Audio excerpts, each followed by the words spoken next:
விஜய் அவர்கள் ஒரு இக்கட்டான சூழலில் தான் தமிழ்நாட்டோட முதலமைச்சராக பொறுப்பேற்றிருக்கிறார்.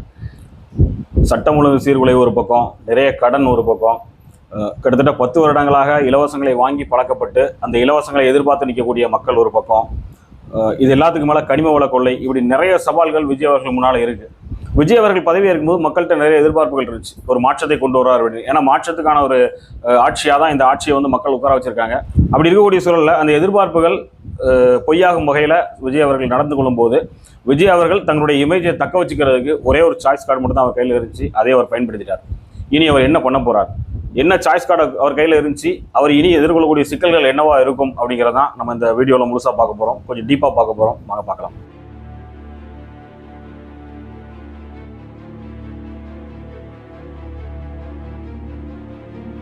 முதல்வன் படம் விஜய் அவர்களுக்காக உருவாக்கப்பட்டு பின்னர் அவர் நடிக்க முடியாமல் போனதுனால அர்ஜுன் அவர்கள் நடித்தார் அப்படின்னு சொல்லி ஒரு செய்தி வெளியே வந்துச்சு. முதல்வன் படத்தில் அர்ஜுன் அவர்கள் முதலமைச்சராக பொறுப்பேற்றவுடன் 2 விஷயம் பண்ணுவார். ஒன்று என்ன அப்படின்னா, அந்த நாட்டோட பொருளாதாரத்தை சரி பண்ணுறதுக்கு மக்கள்கிட்ட அவர் கையேந்துவார். நீங்கள் எல்லாம் வந்து வரியை ஒழுங்காக கொடுங்க அப்படின்னு சொல்லி ஒரு கோரிக்கை வைப்பார். இன்னொரு பக்கத்தில் அந்த ஆட்சித்துறைக்குள்ள நிர்வாக சீர்திருத்தத்தை அவர் கொண்டு வர முயற்சி பண்ணுவார். இதுக்கு முன்னால் ஊழல் பண்ண அவ்வளோ பெரிய லிஸ்ட் எடுங்க, அவங்கள ஃபுல்லாக பனிஷ் பண்ணணும், இனி ஊழல் இல்லாத ஆட்சியை கொடுக்கணும் அப்படிம்பார். சரியாக சொல்லப்போனால் இப்போ விஜய் அவர்கள் ஆட்சிக்கு வந்து பண்ணியிருக்க வேண்டிய விஷயம் இது 2 தான். இந்த 2 பண்ணால் மட்டும்தான் விஜய் அவர்கள் ஒரு நல்ல ஆட்சியை மக்களுக்கு கொடுக்க முடியும். இந்த 2ஐயும் தாண்டி வேற என்ன பண்ணாலும் விஜய் அவர்கள் மக்களுக்கு ஒரு நல்ல ஆட்சியை கொடுக்க முடியாது. இப்போ இதில் ரெண்டுலேயுமே ஒரு சிக்கல் இருக்குது.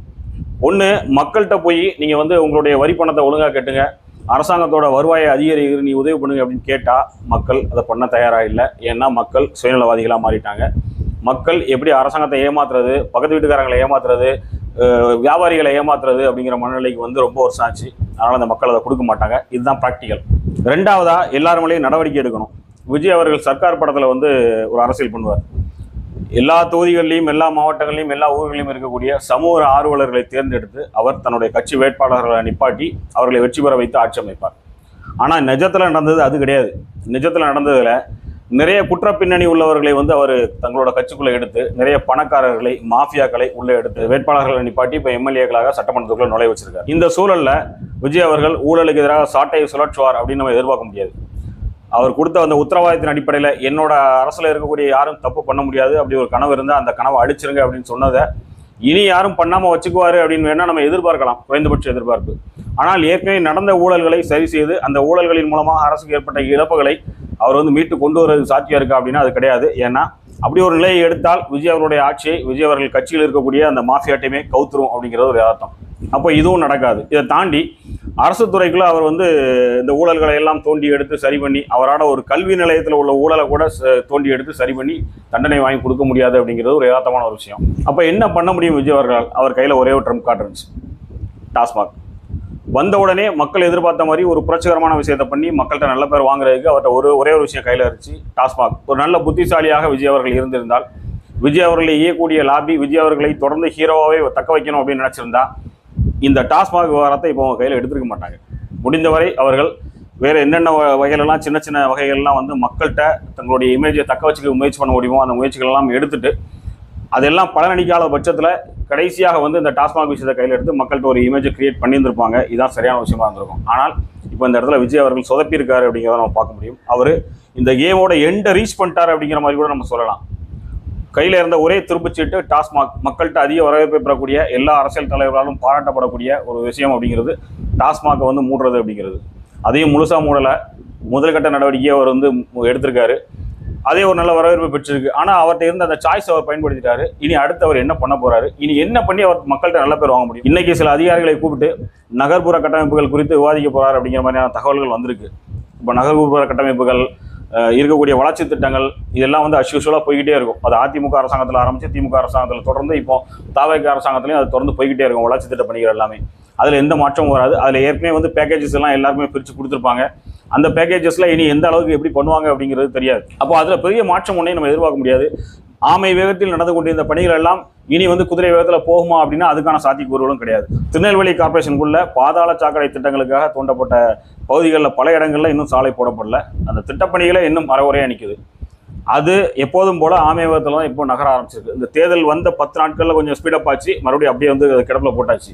விஜய் அவர்கள் வந்ததுக்கப்புறம் அது ஸ்பீடாக போகும்னு எதிர்பார்க்க முடியுமா அப்படின்னா அது எதிர்பார்ப்பது முட்டாள்தனமான விஷயம் தான். ஏன்னா அதை தீர்மானிக்கிறது லோக்கல் பியூரோகிராசி. விஜய் அவர்கள் என்னதான் முயற்சி பண்ணாலும் ஒட்டுமொத்த தமிழ்நாட்டுக்குள்ள இருக்கக்கூடிய இந்த சிக்கல்களை, வளர்ச்சி திட்ட பணிகள் தொடர்பான சிக்கல்களை அவரால் மாற்ற முடியாது. பதவியேற்ற 2வது 3வது நாள்லேயே விஜய் அவர்கள் தடுமாற ஆரம்பிச்சிட்டாரு. அது ரொம்ப நல்லாவே தெரியுது. அந்த தடுமாற்றத்தை வெளியே காமிச்சிடாம மேனிபுலேட் பண்ணுறது தான் அவர் இந்த அரசியல் தலைவர்களை போய் சந்திக்கிறது, தான் வந்து ஒரு ஒருங்கிணைந்த தமிழகத்தை உருவாக்கி எல்லாத்தையும் பண்ண போகிறோம் அப்படிங்கிற மாதிரியான ஒரு இமேஜை கிரியேட் பண்ணுறது, இதெல்லாம் அப்படிங்கிறது நமக்கு வெளிப்படையாகவே தெரியுது. இப்போ இந்த அரசியலில் பழம் தின்னு கொட்டப்பட்ட திமுக, விஜய் அவர்கள் இப்படி எல்லாரையும் அரவணைச்சி ஒரு மக்கள்கிட்ட நல்ல பேர் வாங்கி ஒரு அமைதியான ஆட்சியை கொண்டு செல்வதற்கு விடுவாங்களா அப்படின்னு கேட்டால் அது விட மாட்டாங்க அப்படிங்கிறத சின்ன குழந்தைகள் கூட சொல்லிடும். எந்தெந்த வழியிலெல்லாம் தங்களுக்கு வந்து வாய்ப்புகள் கிடைக்குதோ அந்த வாய்ப்புகள் எல்லாம் பயன்படுத்தி விஜய் அவர்களோட இமேஜை டேமேஜ் பண்ணுறதுக்கான எல்லா வேலையுமே திமுக இனி பார்க்க தான் செய்யும். இதுவரைக்கும் விஜய் அவர்கள் அதுக்கான வாய்ப்பை கொடுக்காட்டியும் இனி விஜய் அவர்கள் எடுத்து வைக்கக்கூடிய ஒவ்வொரு அடியும் அதற்கான வாய்ப்புகளை திமுக கொடுத்துட்டே இருக்கும் அப்படிங்கிறதான் யதார்த்தம். ஏன்னா தமிழகத்தினுடைய சமூக அரசியல் பொருளாதார சூழல் அப்படி தான் இருக்குது. மிகவும் சவாலான ஒரு சூழலில் தான் இது இருக்குது. விஜய் அவர்கள் இல்லை, யார் வந்தாலுமே இந்த சூழலை கட்டுப்படுத்துவது அப்படிங்கிறது ஒரு கஷ்டமான விஷயம். எல்லாரும் விஜய் அப்படிங்கிற ஒரு நபருடைய பிம்பத்தை பார்த்து அவருடைய முகத்துக்காக வாக்களித்து தேர்வு செய்து ஆட்சியில் அமர வச்சுட்டாங்க. ஆனால் இப்போ அவர் அமைச்சிருக்கக்கூடிய அமைச்சரவை இடம்பெற்றக்கூடிய நபர்கள், இவருடைய பின்புலங்களை எல்லாம் நம்ம பார்த்தோம் அப்படின்னா, அவருடைய செயல்பாடுகளை எல்லாம் பார்த்தோம் அப்படின்னா, அவர்களெல்லாம் நேர்மையான ஒரு நிர்வாகத்தை, ஒரு திறமையான ஒரு நிர்வாகத்தை அந்த கேபினெட் மூலமாக அந்தந்த துறை சார்ந்து கொடுப்பாங்க அப்படின்னு நம்ம எதிர்பார்க்க முடியுமா அப்படிங்கிற கேள்வியை உங்கள்கிட்டயே நான் விட்டுறேன். இனியும் காலியாக இருக்கக்கூடிய அமைச்சரவைகளையும் இது போன்ற நபர்கள் தான் நிரப்ப இருக்கிறாங்க அப்படிங்கிறதும் இதில் நம்ம குறிப்பாக பார்க்க வேண்டிய விஷயமா இருக்குது. இப்போ விஜய் அவர்களுக்கு ஒரே ஒரு வாய்ப்பு மட்டும்தான் கையில் இருக்குது. நடந்து முடிந்த ஊழல்கள் எல்லாம் விட்டுடலாம், இந்த லஞ்ச லாவணியங்கள் தொடர்பான விஷயங்கள்லாம் தோண்ட வேண்டாம், அதை விட்டுருவோம். குறைந்தபட்சம் இப்போ நிர்வாக சீர்திருத்தத்தை அவர் அறிமுகப்படுத்தி ஆகணும். இப்போ இருக்கக்கூடிய கட்டமைப்புக்குள்ள நிர்வாகத்துறையில் இருக்கக்கூடிய ஊழல்கள், லஞ்ச லாவணியங்கள், கரப்ஷன், இது எல்லாத்தையும் வந்து கம்ப்ளீட்டாக அவர் வந்து சரி பண்ணுறதுக்கான முயற்சியை எடுத்து அதில் ஒரு 1 மாதமோ 6 மாதமோ போராடி அவர் ஜெயிச்சிட்டார் அப்படின்னா கண்டிப்பாக அவர் ஹீரோவாகவே மக்கள் மனசில் நின்றுவார். இதை தவிர்த்து விட்டு அவர் என்ன முயற்சி பண்ணாலும் அது சாத்தியப்படாது, அது வந்து பலனை கொடுக்காது அப்படிங்கிறது தான் இந்த அரசியலை தெரிந்தவர்கள், இந்த நிர்வாக முறையை தெரிந்தவர்கள் புரிந்து கொள்ளக்கூடிய ஒரு விஷயமா இருக்கும். சகாயம் ஐஏஎஸ் அவர்கள் நாசுக்காக அதை சொல்லியிருந்தாரு, முதல்ல சிக்கனத்தை கொண்டு வாங்க, சில அரசு செலவினங்களை குறைங்க அப்படின்னு. இப்போ அரசுக்கு வரக்கூடிய வருவாய் அப்படிங்கிறது வாங்கின கடனை வட்டியோட திருப்பி கட்டுறதுக்கும் ஒரு பெரும்பங்கு போயிடும். அது போக இருக்கக்கூடிய வளர்ச்சி திட்ட பணிகள், ஏற்கனவே போயிட்டு இருக்கக்கூடிய வளர்ச்சி திட்ட பணிகளுக்கு ஒதுக்க வேண்டிய தொகைகளையும் ஒதுக்கி ஆகணும். சம்பளம், அரசோட மிகப்பெரிய செலவாக இருக்கக்கூடிய அரசு ஊழியர்களுக்கான சம்பளம் ஒரு பெரிய தொகையாக போயிடும். மிச்சம் என்ன இருக்கும் அப்படின்னு பார்த்தா 0வாக தான் இருக்கும். அப்போ ஏற்கனவே திமுக அரசு அறிமுகப்படுத்திய நலத்திட்டங்களை தொடரணும். இந்த பெண்களுக்கான மாதாந்திர உதவித்தொகை, அரசு இலவச பேருந்து, இப்போ இந்த விஜய் அவர்கள் கையெழுத்திட்டிருக்கக்கூடிய இலவச மின்சார திட்டம், இதெல்லாம் தொடரணும் அப்படின்னா கண்டிப்பான முறையில் கடன் வாங்கி தான் அதை சமாளிக்க முடியுமே தவிர கடன் வாங்காமல் அதை சமாளிக்க முடியாது. வெள்ளை அறிக்கையை விட்டதுக்கு அப்புறம் தான் விஜய் அவர்களுக்கு இந்த சவால்கள் எல்லாம் முன்னால் வந்து பெருசாக நிற்கும். என்ன பண்ண போகிறார் அப்படிங்கிறத இனிமேல் தான் நம்ம பொறுத்திருந்து பார்க்கணும். ஆனால் எதுவும் பண்ண முடியாது அப்படிங்கிறது தான் ப்ராக்டிக்கலாக நம்ம யோசிச்சோம் அப்படின்னா எதுவும் பண்ண முடியாது அப்படிங்கிறது தான் உண்மை. திடீர்னு சூப்பர்மேனா ஸ்பைடர்மேனா மாதிரி விஜய் அவர்களாலாம் எதுவுமே பண்ண முடியாது.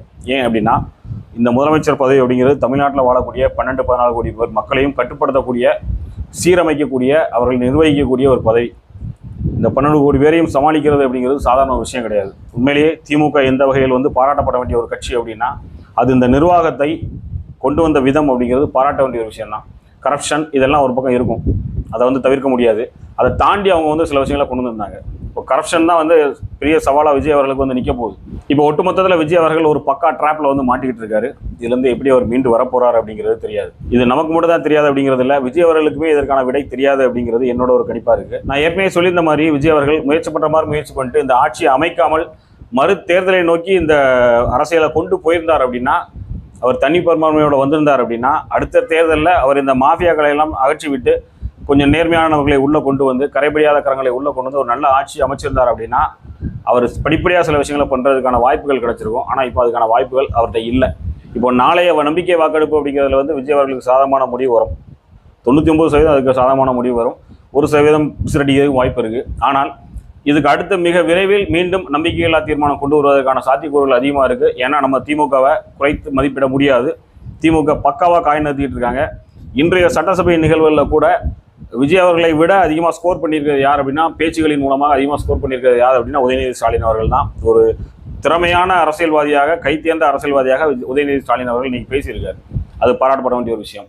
அதனால் மிக விரைவில் நம்ம வந்து இந்த நம்பிக்கையில்லா தீர்மானம் மீண்டும் கொண்டு வரப்படும் அப்படிங்கிறதையும் எதிர்பார்க்கலாம். இந்த ஆட்சி கவிழ்க்கப்படும் அப்படிங்கிறதையும் எதிர்பார்க்கலாம். அடுத்து விஜய் அவர்கள் ஆட்சிக்கு வர முடியாத அளவுக்கு விஜய் அவர்களோட இமேஜ் டேமேஜ் செய்யப்படும் அப்படிங்கிறதையும் எதிர்பார்க்கலாம். இந்த சவாலிலிருந்து விஜய் மீண்டு வருவாரா, இல்லைனா இந்த அரசியல் சூழலில் சிக்கி அவர் மூழ்கி போவாரா அப்படிங்கிறத நம்ம கொஞ்சம் பொறுத்திருந்து பார்ப்போம்.